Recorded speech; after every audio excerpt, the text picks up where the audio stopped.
ಈಗಲೇ ಹೋಗಿ ಸೂಜಿನ ಕರ್ಕೊಂಡು ಬರೋಣ ನಡಿ. ಬೇಡ ಸರು,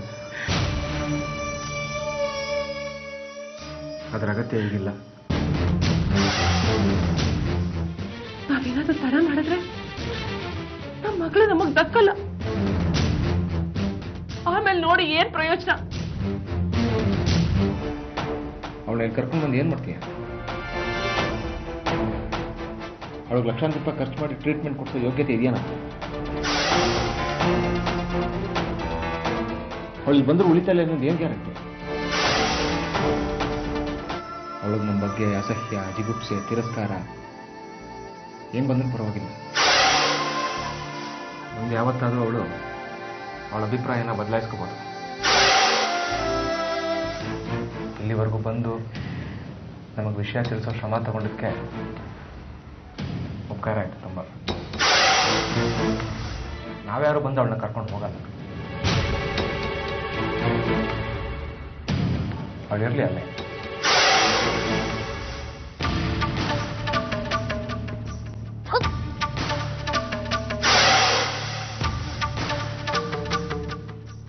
ಯಾಕಮ್ಮ ಹೀಗೆ ಕುತ್ಕೊಂಡ್ಬಿಟ್ರಿ? ಎಷ್ಟು ಕೊಬ್ಬಿರ್ಬೇಕೆ ಸರೋಜಾ ಗಂಗಾ ಸರ್ಗೆ? ಮಗಳಾಗ್ಲೇ ಹೋಗೋ ಸ್ಥಿತಿಲಿದ್ದಾಳೆ. ಒಂದೆರಡು ದಿನ ಕರ್ಕೊಂಡು ಹೋಗಿ ಇಟ್ಕೊಳ್ಳಿ ಅಂತಂದ್ರೆ ಅದೆಲ್ಲ ಆಗಲ್ಲ. ಅವಳು ಅಲ್ಲೇ ಇರ್ಲಿ ಅಂದ್ಬಿಟ್ರು. ಅವಳು ನೋಡಿದ್ರೆ ಹಾಗೆ, ಇವಳು ನೋಡಿದ್ರೆ ನಾನು ಎಲ್ಲೂ ಹೋಗಲ್ಲ ಅಂತ ಇಲ್ಲೇ ಗೂಟ ಹೊಡ್ಕೊಂಡಿರ್ತೀನಿ ಅಂತಾಳೆ.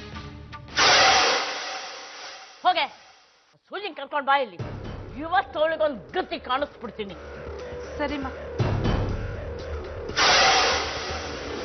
ಅಪ್ಪ ಅಮ್ಮ,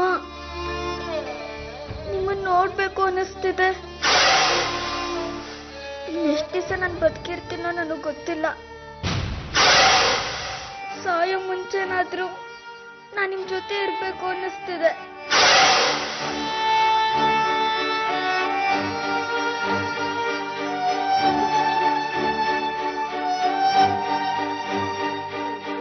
ಯಾಕೆ ಸುಜ್ಜಿ ಅಳ್ತಿದ್ಯಾ? ಏನಾಯ್ತು? ಓ, ಆಪರೇಷನ್ ಆದ್ಮೇಲೆ ಹೋಗೇ ಬಿಡ್ತೀಯಂತ ಭಯನಾ? ಸಾಯ್ಬೇಕು ಅಂತ ಹಣೆಲ್ ಬರ್ದಿದ್ರೆ ಏನ್ ಮಾಡಕ್ಕಾಗತ್ತೆ ಹೇಳು? ಇಲ್ಲ, ನನಗೆ ನಮ್ಮ ಅಪ್ಪ ಅಮ್ಮ ಬೇಕು. ಅವ್ರು ಬದುಕೇ ಇದ್ದಾರೆ. ಸೂಜಿ, ಹಾಗಾದ್ರೆ ಈಗ ಕಳ್ಸಿದ್ರು ನೀನ್ ನಿಮ್ಮ ಅಪ್ಪ ಅಮ್ಮನ ಜೊತೆ ಹೊರಟೋಗ್ಬಿಟ್ಯಾ? ಸರಿ ಇರು, ಹಾಗಾದ್ರೆ ಬರ್ತೀನಿ. ಅಮ್ಮ, ಸೂಜಿ ಹೋಗ್ತಾಳಂತೆ. ಎಲ್ಲಿಗೆ? ಅವ್ರ ಅಪ್ಪ ಅಮ್ಮನ ಹತ್ರ. ಏನಂತೆ? ಓಮ, ಸೂಜಿ ಅವ್ರ ಅಪ್ಪ ಅಮ್ಮನ ಫೋಟೋ ನೋಡ್ತಾ ಅಳ್ತಾ ಇದ್ಲು. ನಾನು ಇನ್ನೆರಡೇ ದಿನ ಬದುಕಿರೋದು, ಬೇಗ ನಮ್ಮ ಅಪ್ಪ ಅಮ್ಮನ ಹತ್ರ ಹೋಗ್ಬಿಡ್ತೀನಿ ಅಂತ ಕೊಳೋ ಅಂತ ಬಾಯ್ ಕೊಡ್ಕೊತಿದ್ದಾಳೆ. ಹೌದಾ? ಹೋಗ್ಲಿ ಬಿಡು, ಸದ್ಯ ಪೀಡೆ ತೊಲಗುತ್ತೆ. ಲೇ ಸಿದ್ಧ, ನಮ್ ಸೂಜಿ ಅವಾಗ್ಲೇ ಅದೇನೋ ಪ್ರಾಬ್ಲಮ್ ಅಂತ ಇದ್ಲು ಕೇಳೋ. ನಮ್ ಸಿದ್ಧ ಸೂಪರ್ ಮೆಕ್ಯಾನಿಕ್ ಆಗ್ಬಿಟ್ಟವನೆ. ಗಾಡಿಗಳನ್ನೇನೋ ಮುಂಚೂರು ಬಾಡಿಗಳನ್ನ ರಿಪೇರಿ ಮಾಡಿಬಿಡ್ತಾನೆ ಅಂದ. ಹಾಟಲ್ಲಿ ತೂತಿದ್ರೆ ಪಂಚರ್ ಹಾಕ್ಬಿಡ್ತಾನೆ ಅಂದ. ತಮಾಷೆ ಸಾಕೋಕೆ ಅತ್ತೆ,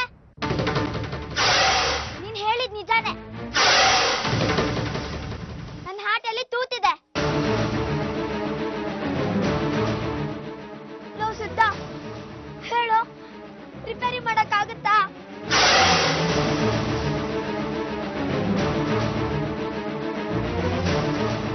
ನಾನೇನೋ ತಮಾಷೆಗಂದೆ. ನೀನೇನೋ ತಮಾಷೆಗಾಗಂದೆ, ಆದ್ರೆ ಅದು ನಿಜಾನೇ ಕಣೋ. ನನ್ನ ಹಾರ್ಟಲ್ಲಿ ತೂತಿದ್ಯಂತೆ. ಆಪರೇಷನ್ ಮಾಡಿದ್ಮೇಲೂ ನಾನು ಬದುಕಿರ್ತೀನೋ ಇಲ್ವೋ ಗೊತ್ತಿಲ್ವಂತೆ.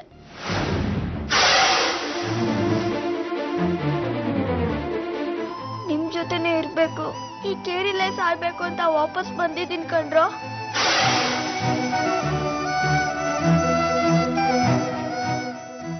ಇನ್ನೆರಡೇ ದಿನ ಕಂಡ್ರು ನಾನು ಬದುಕಿರೋದು.